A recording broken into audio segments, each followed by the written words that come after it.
So we have our lamb in the oven braising, we have our eggs boiling, and I have a quarter pound of butter melted for my brown roux. All I need to do now is stir in the flour.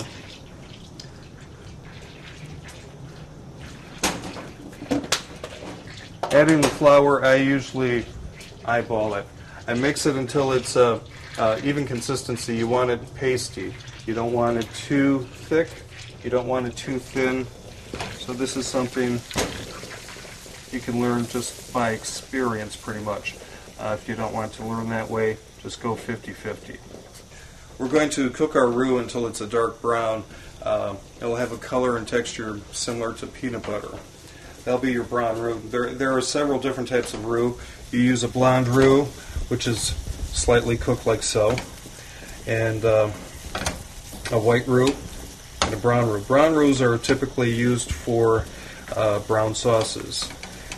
When it cooks longer, it takes on the dark brown color. The longer you cook it, the less potent it is as far as thickening power. However, you get more flavor out of it that way. It also enhances the color of your sauce. So I'm going to cook this until dark brown. My eggs are almost done. They've been rolling for about 5 minutes. So we'll let those go a little longer.